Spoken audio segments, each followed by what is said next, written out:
जिसमें हमारा पहला एक क्वेश्चन है, if the 11th term from the end, कहां से पूछा है बाबू?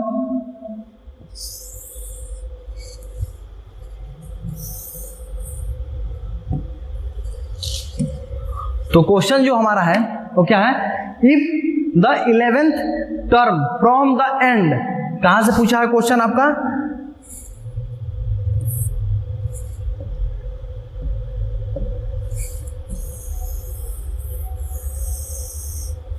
इसको देखेंगे। क्वेश्चन जो है आपका वो पूछा है 11th टर्म, कहां से?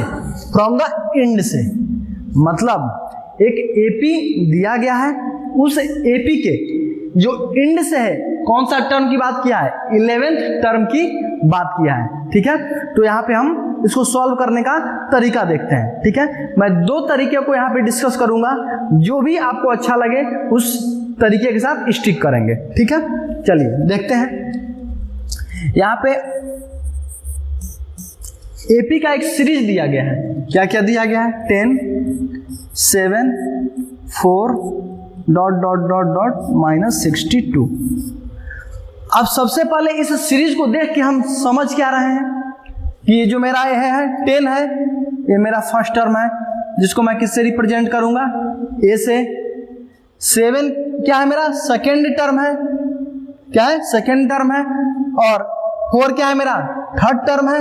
और -62 क्या है? मेरा nth टर्म है या लास्ट टर्म है। एल बोलिए या एन बोलिए या टीएन बोलिए, इसको हम, इसका मान कितना दिया गया?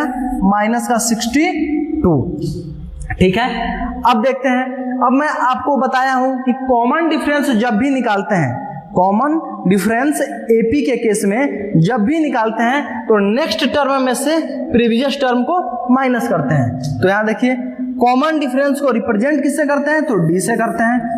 और होता है क्या इसका फॉर्मूला?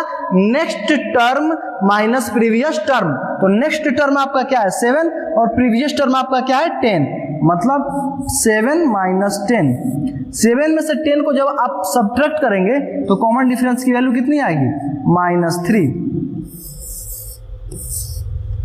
यहां से एक चीज आपको क्लियर हो जाना चाहिए, अगर एक कॉमन डिफरेंस की वैल्यू -3 के बराबर आई है, इसका मतलब है क्या सर?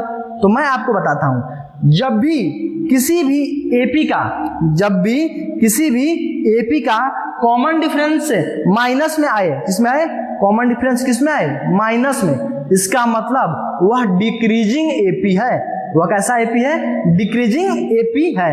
अब आप कहेंगे कि डिक्रीजिंग एपी होता क्या है सर? तो देखिए बाबू, इसका पहला टर्म बड़ा है, सेकेंड टर्म छोटा है, थर्ड टर्म और छोटा है, और लास्ट टर्म सबसे छोटा है। इसका मतलब क्या है कि जो ये आपका सीरीज दिया गया है या डिसेंडिंग ऑर्डर में दिया गया है। किस ऑर्डर में दिया गया है? Descending order. इसलिए एपी क्या है आपका? Decreasing AP. और पहचानने के लिए क्या देखेंगे कि कॉमन डिफरेंस की वैल्यू निगेटिव आ रही है क्या? यहाँ कॉमन डिफरेंस की वैल्यू निगेटिव आई है, तो यहाँ पे ये हो गया आपका डिक्रीजिंग एपी।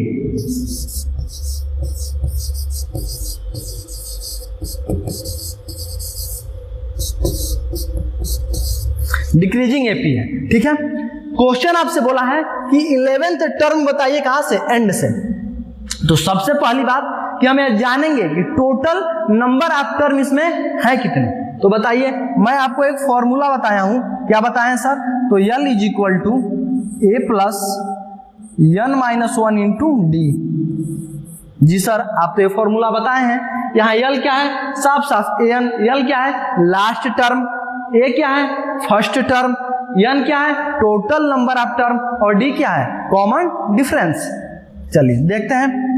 L के जगह पे -62, A के जगह पे A का मान 10 प्लस N के जगह पे N, माइनस के जगह पे माइनस, और 1 के जगह पे 1, और D का मान कितना आया बाबू? -3। तो -3 सॉल्व करते हैं। ये प्लस में है, इधर आएगा तो माइनस में। -62 और -10 मिलके क्या हो जाएगा? -72 = n-1 × -3।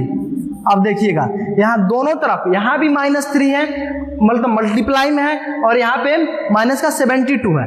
अब मैं क्या कर रहा हूँ, दोनों साइड LHS की तरफ और RHS की तरफ, दोनों तरफ किससे डिवाइड करूंगा, -3 से। तो on dividing -3 into both side, -3 से -3 कैंसल कितनी बार में, 1 बार में, और ये माइनस से माइनस कैंसल हो गया। 3 से इसको काटेंगे कितनी बार में जाएगा, 24 टाइम्स में। कितने टाइम्स में जाएगा, 24 टाइम्स में। Is equal to n - 1। अब ये माइनस में है, 1 इधर आएगा तो प्लस में हो जाएगा। तो n का मान कितना आ गया, 25 आ गया। तो सर इससे क्या पता चला, इससे यह पता चला कि इस एपी में टोटल नंबर ऑफ टर्म कितने दिए गए हैं। तो इस एपी में टोटल नंबर ऑफ टर्म कितने दिए गए हैं, 25। ठीक है, अब 25 टोटल नंबर ऑफ टर्म दिए गए हैं और कौन सा टर्म पूछा है, तो 11th टर्म पूछा है। कहां से पूछा है, तो एंड से, मतलब एंड से आपको 11th टर्म पता करना है। तो अगर एंड से 11th टर्म चाहिए तो बिगिनिंग से कितना चाहिए, तो बताइए। अगर टोटल नंबर ऑफ टर्म 25 है तो यहां पे हम लिखेंगे 11th टर्म फ्रॉम एंड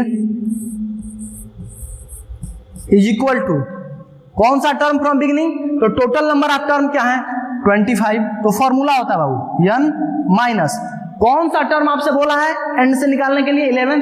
तो यहाँ पे 11 और उसमें 1 को क्या करेंगे, ऐड कर देते हैं।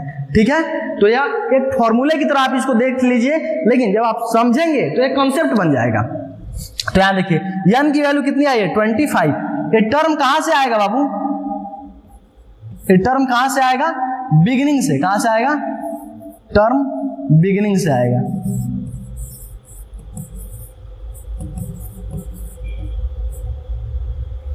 ये टर्म कहां से आएगा, स्टार्टिंग से बोल दीजिए, सबसे अच्छा रहेगा। ये टर्म कहां से आएगा, तो स्टार्टिंग से।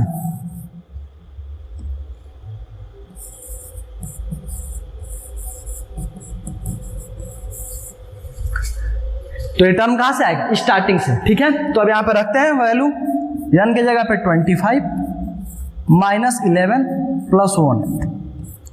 सॉल्व करेंगे आप यहाँ पे, तो कौन सा टर्म आ रहा है, 15th टर्म आ रहा है।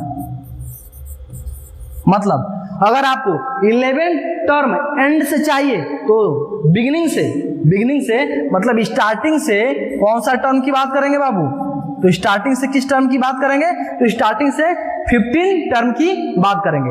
और ये जो आपका फॉर्मूला है ये वाला L is equal to A plus n minus 1 into d, यह कहां से लगता है, जब टर्म बिगिनिंग से निकालने होते हैं। कहां से निकालने होते हैं, बिगिनिंग से या स्टार्टिंग से जब टर्म निकालने होते हैं तो इस फॉर्मूले का यूज हम करते हैं। तो यहां देखते हैं, तो बोलिए 15 टर्म स्टार्टिंग से मतलब 11 टर्म फ्रॉम एंड से। तो 11th टर्म फ्रॉम एंड से जो है वो कौन सा टर्म है, स्टार्टिंग से बाबू, तो 15th टर्म है स्टार्टिंग से। तो देखिएगा अगर यहां पे n की जगह पे मैं 15 रखूंगा तो 15 में से 1 जाएगा, क्या आएगा, 14। एक चीज आप हमेशा याद रख लीजिएगा, अगर 15 टर्म पूछ रहा है तो d के साथ एक कम आता है 14। अगर 13 टर्म पूछेगा तो d के साथ 12 आएगा। अगर 12 टर्म पूछेगा तो d के साथ 11 आएगा, क्योंकि उसमें से टोटल नंबर ऑफ टर्म में से 1 को सब्ट्रैक्ट कर रहे हैं। तो यहाँ पे मैं डायरेक्ट लिखने का प्रयास करूंगा, A15 is equal to A plus 14D। देखो n के जगह पे जैसे ही 15 रखेंगे, 15 में से 1 जाएगा 14 और d के जगह पे d। अब बोलिए A15 आपका a किसको बताता है, फर्स्ट टर्म को, क्या है, 10 है, रख लीजिए, प्लस 14 इंटू डी का मान कितना दिया गया है, तो डी का मान आपका दिया गया है बाबू -3। पुट करिए -3। अब सॉल्व करिए, 10 तो 10 प्लस में, प्लस और माइनस में का मल्टीप्लाई करेंगे तो माइनस आएगा, और 14 में 3 का मल्टीप्लाई करेंगे 42 आएगा। तो 10 में से 42 जाएगा, तो इसका मतलब A15 का मान कितना आएगा, A15 का जो मान आया आपका -32। यही आपसे पूछा था। मतलब 11th टर्म कहां से पूछ रहा है? एंड से। तो कौन सा टर्म बिगिनिंग से आया? 15th term. आप कहेंगे कैसे आया? तो देखिए आपको यहाँ पे सीधा सीधा बताया गया है कि 11th टर्म फ्रॉम एंड से है, तो total number of term minus जो टर्म एंड से पूछेगा उसको सब्ट्रैक्ट करेंगे और उसमें 1 को ऐड करेंगे। ठीक है, तो आपका ये आ गया A15 टर्म कितना आ गया? -32। कहां से आया है? बिगिनिंग से। बिगिनिंग से 15वां जो टर्म है वह लास्ट से किस टर्म के बराबर है? 11th टर्म के बराबर है। मतलब 11th टर्म फ्रॉम एंड से कितना आ गया? -32। ठीक है, ये आपका करेक्ट आंसर है। ठीक है बाबू, तो इसी के नेक्स्ट में हम अब चलते हैं, अब नेक्स्ट क्वेश्चन को और सॉल्व करने का प्रयास करते हैं। ठीक है, तो यहां से देखिएगा एक चीज आपको देखने को मिला क्या कि यहां से एपी में जो क्वेश्चन बनते हैं वो बिगनिंग से भी पूछ सकता है और एंड से भी पूछ सकता है। इसीलिए मैं हर एक अपने वीडियो में आपको यह बताने का प्रयास कर रहा हूं कि क्वेश्चन बनाना बहुत बड़ी बात नहीं है। क्वेश्चन को सबसे पहले समझेंगे कि क्वेश्चन हमसे क्या करवाना चाहता है, क्वेश्चन हमसे क्या पूछ रहा है, क्वेश्चन तक हम पहुंच पा रहे हैं कि नहीं। जब आपकी सोचने और समझने की क्षमता क्वेश्चन के अकॉर्डिंग बनेगी तो क्वेश्चन का सॉल्यूशन जो होगा वो छोटा भी आएगा और सटीक भी आएगा। ठीक है, तो सॉल्यूशन तो एक अलग चीज है, उससे पहले क्वेश्चन पे ज्यादा फोकस डाल के क्वेश्चन को समझने का प्रयास करिए। ठीक है बाबू, फिर हम चलते हैं नेक्स्ट क्वेश्चन के ऊपर अपने। ठीक है,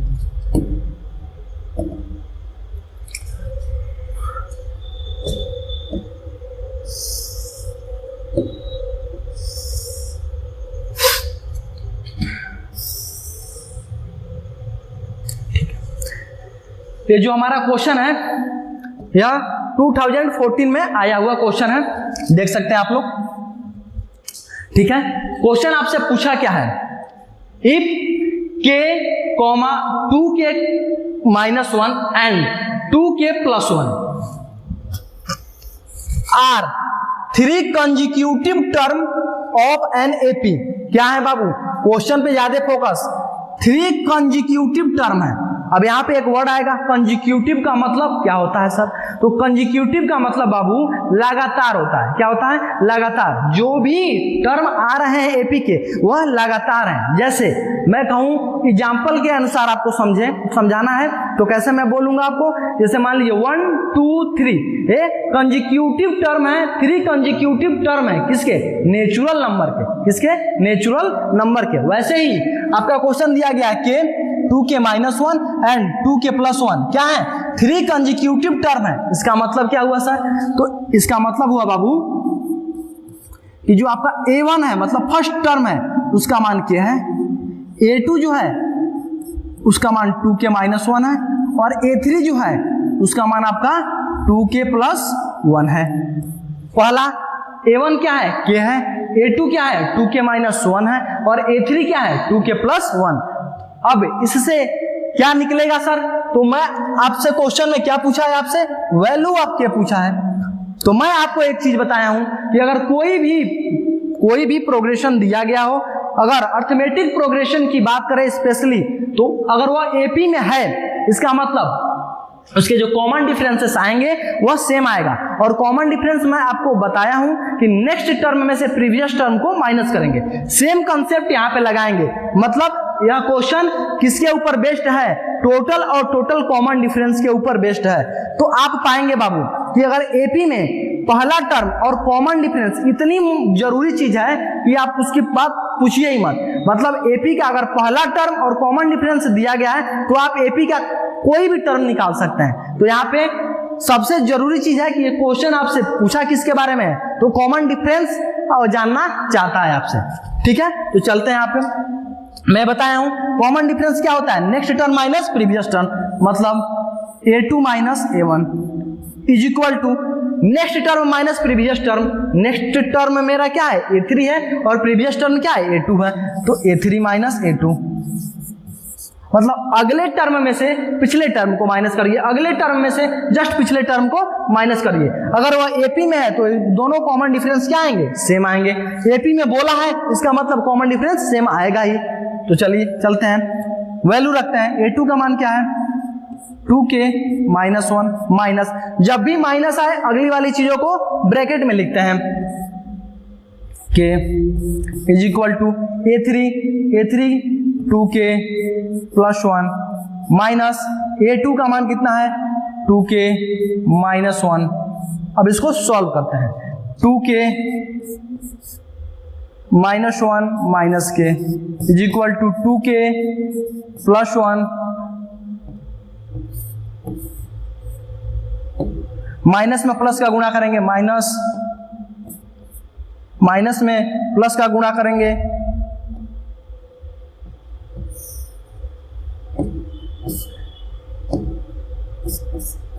माइनस में प्लस का गुणा करेंगे माइनस 2k के जगह पे 2k, और माइनस का माइनस में गुणा करेंगे प्लस 1 के जगह पे 1। अब देखिए यहाँ प्लस का 2k से माइनस का 2k क्या हो गया, कट गया, सब्ट्रैक्ट हो गया। 2k में से 1 के जाएगा तो k, ये माइनस का 1 है बराबर के उधर जाएगा तो प्लस में 1 और 1 2 में 1 को जोड़ेंगे कितना आ जाएगा 3। इसका मतलब k का मान क्या आ गया 3। ऑप्शन आपके सामने है, देखिए A B C D करके ऑप्शन दिया गया है, तो बताइए k का मान कितना आ गया 3, k का मान 3। कितना इजी क्वेश्चन है, मतलब आपको समझना पड़ेगा, आपको क्या समझना पड़ेगा कि क्वेश्चन जो पूछ रहा है वो क्या हमसे पूछना चाह रहा है। इस क्वेश्चन में 3 कंसेक्यूटिव टर्म दे दिया था और यहाँ पे एक अननोन था, कौन k, इसका मान पूछा था। तो मैं यहाँ पे कॉमन डिफरेंस का कंसेप्ट लगाया कि अगर कोई भी प्रोग्रेशन AP में है, कोई भी प्रोग्रेशन AP में है तो उसका कॉमन डिफरेंस सेम होगा। कॉमन डिफरेंस आता कैसे है, तो अगले टर्म में से पिछले टर्म को माइनस, अगले टर्म में से पिछले टर्म को माइनस, सब्ट्रैक्ट किया हूं, k का मान आ गया। ठीक है, अगले क्वेश्चन पे हम लोग चलते हैं, क्वेश्चन नंबर 3। एक और चीज, अगर आपको किसी भी क्वेश्चन में डाउट है, ठीक है, तो आप बेहिचक बता सकते हैं। ठीक है, मैं आपको जितना मेरे से बनेगा उतना मैं आपको डिलीवर करने का प्रयास करूंगा। ठीक है, चलिए तो क्वेश्चन नंबर 3 को हम लोग देख रहे हैं।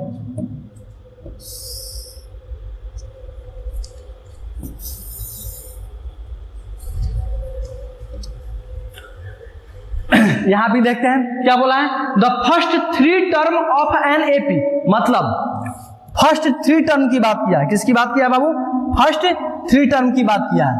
फर्स्ट 3 टर्म किसके, ना आपके ना मेरे, किसके बाबू, AP के, किसके, AP के फर्स्ट 3 टर्म के बात किया है। इसका मतलब क्या है, अगर फर्स्ट 3 टर्म की बात किया है तो इसका मतलब वो कंसेक्यूटिव टर्म ही दे रहा है। कैसे दे रहा है, फर्स्ट 3 टर्म का मतलब कंसेक्यूटिव टर्म। तो कौन क्या क्या दिया है, 3y minus 1, 3y plus 5 and 5y plus 1, और यहाँ पे अननोन क्या है y, तो y का ही मान पूछा होगा।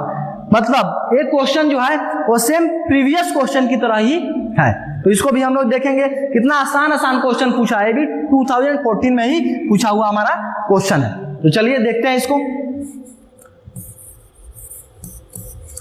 तो मेरा पहला टर्म क्या है बाबू, 3y माइनस 1।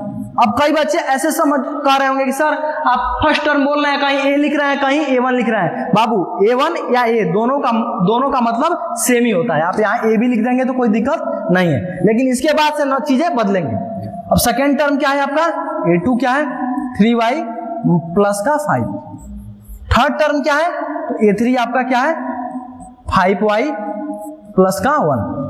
ठीक है, अब यहाँ कॉमन डिफरेंस की बात करेंगे हम लोग, क्योंकि यह AP में दिया गया है, पहले ही बोल दिया गया है कि क्या है, फर्स्ट 3 टर्म है किसमें, तो AP में है। चलिए सॉल्व करते हैं, कॉमन डिफरेंस वाला लगाइए, a3 minus a2 is equal to a2 minus a1।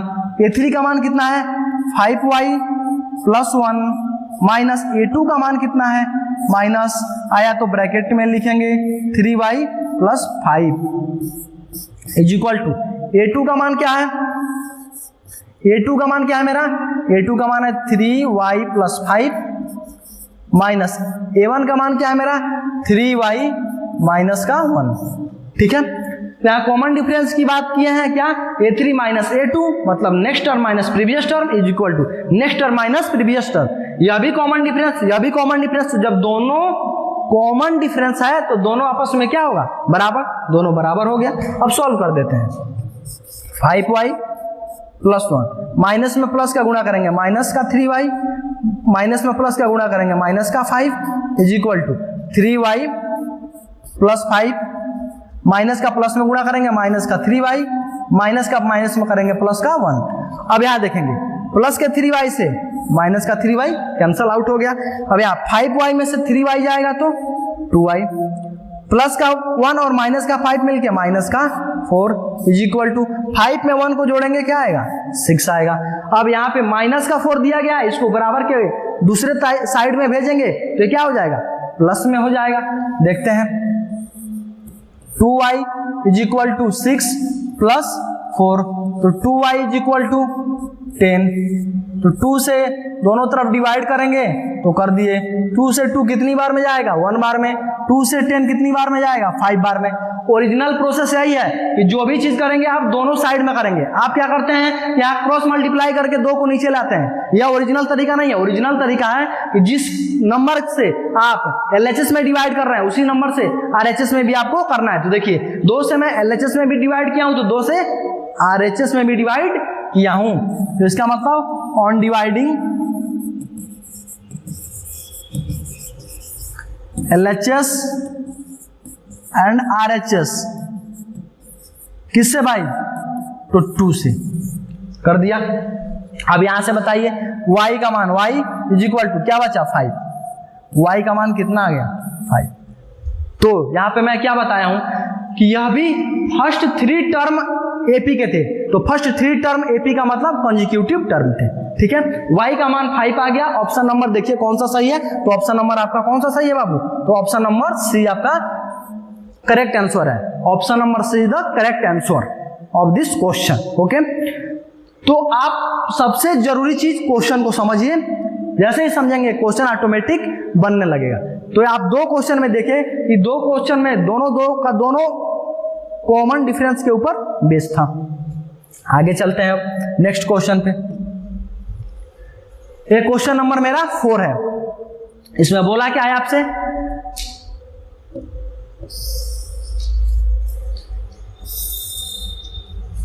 इसमें बोला है आपसे कि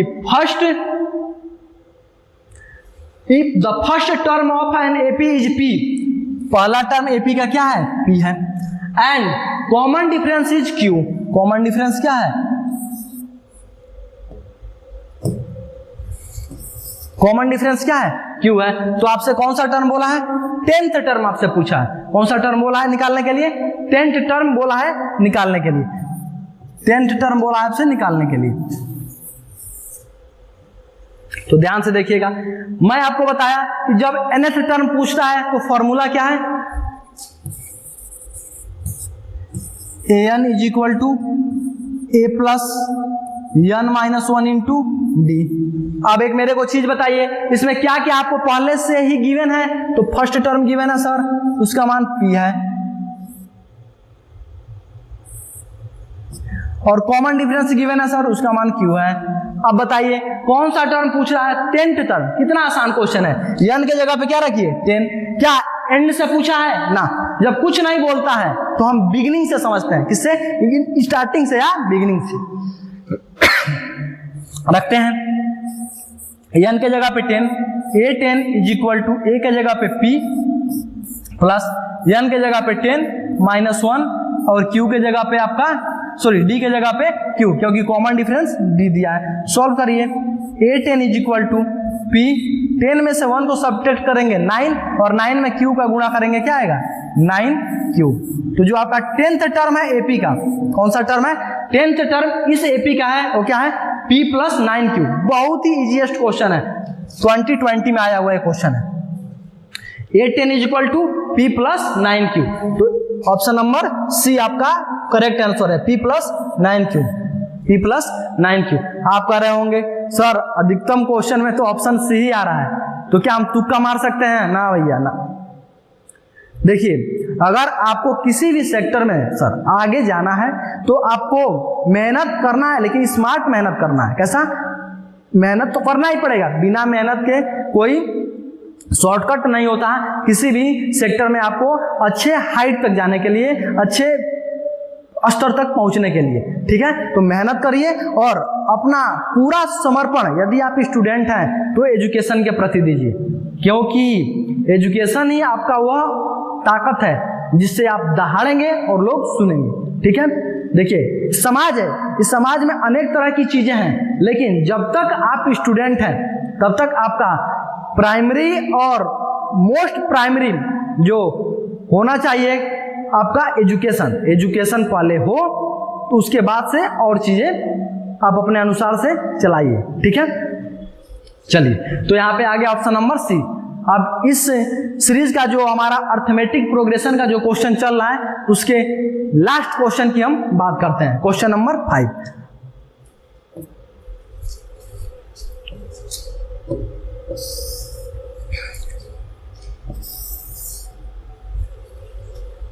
ठीक है, चलिए देखते हैं क्वेश्चन क्या है।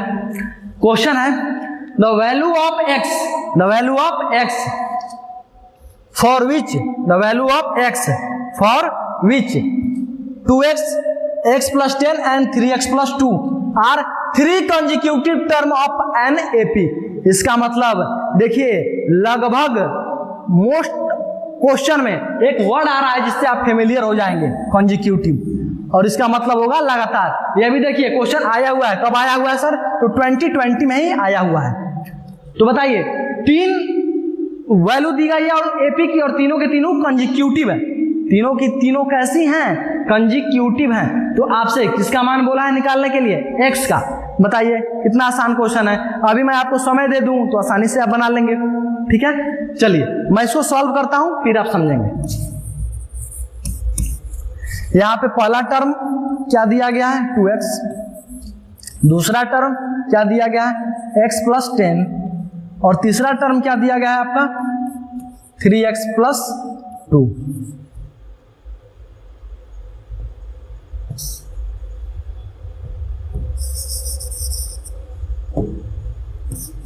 3x plus 2। ठीक है, चलिए तो इसको देखते हैं। सेम कॉन्सेप्ट लगाइए कॉमन डिफरेंस का। a3 minus a2 is equal to a2 minus a1। Next term minus previous term is equal to next term minus previous term. यह भी कॉमन डिफरेंस, यह भी कॉमन डिफरेंस। रखिए a3 की value 3x plus 2 minus a2 का मान क्या है? x plus 10 is equal to a2 का मान क्या है? x plus 10 माइनस, जब भी माइनस आ रहा है देखिएगा अगले वाले को मैं किस में लिख रहा हूं? किस में लिख रहा हूं? ब्रैकेट में, क्योंकि यहाँ कॉम्बिनेशन ऑफ टर्म है। तो जब भी एक से ज्यादा टर्म होते हैं तो ब्रैकेट इसलिए लगाते हैं क्योंकि माइनस आने के बाद वन निशान को, साइन को रिवर्स कर देता है। तो यहां देखिए a का मान क्या है? 2x। रखते हैं अब यहाँ पे 3x के जगह पे 3x plus 2। माइनस से हम प्लस का गुणा करेंगे माइनस, और माइनस में प्लस का भी गुणा करेंगे minus, is equal to x plus 10 minus का 2x। यहां देखिएगा 3x में से माइनस का x जाएगा तो 2x, 2 में से 10 को सब्ट्रैक्ट करेंगे माइनस का 8, क्योंकि माइनस वाली वैल्यू बड़ी है, इज इक्वल टू x में से 2x को माइनस करेंगे तो क्या आएगा? माइनस का x प्लस का 10। अब x वाले की तरफ लाएंगे और नंबर को नंबर की तरफ ले जाएंगे। तो बोलिए क्या है? 2x, यहां RHS में माइनस x है, इसको RHS में माइनस x है, इसको LHS में लाएंगे तो प्लस x हो जाएगा, plus x is equal to 10 RHS में है, प्लस में एज इट इज, माइनस में है LHS में 8, इसको RHS में ले जाएंगे तो प्लस का 8 हो गया। अब बोलिए 2x में से 1x को जोड़ेंगे तो 3x इज इक्वल टू 18। अब दोनों तरफ किससे डिवाइड करेंगे? 3 से। क्यों करेंगे? क्योंकि वैल्यू किसकी पूछी है बाबू आपसे? x की। तो x अकेला, x का कोफिशिएंट 1 होना चाहिए, तो x के कोफिशिएंट को 1 बनाने के लिए RHS और LHS दोनों में किससे डिवाइड करेंगे? 3 से। कर देते हैं on dividing by 3 into both side.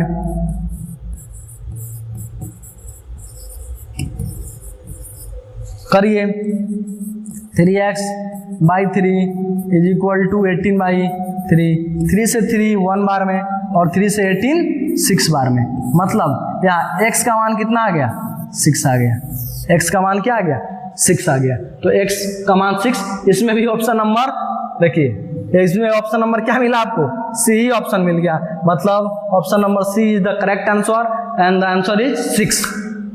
ठीक है, तो आज की क्लास में मैं अर्थमेटिक प्रोग्रेशन से 5 क्वेश्चन लिया हूं। इसमें लगभग और लगभग 3 क्वेश्चन या उससे 4 क्वेश्चन लगभग कॉमन डिफरेंस पे थे। तो इसका मतलब आपको एपी अगर पढ़ना है तो कॉमन डिफरेंस के बारे में जानकारी अच्छे से ही रखनी पड़ेगी।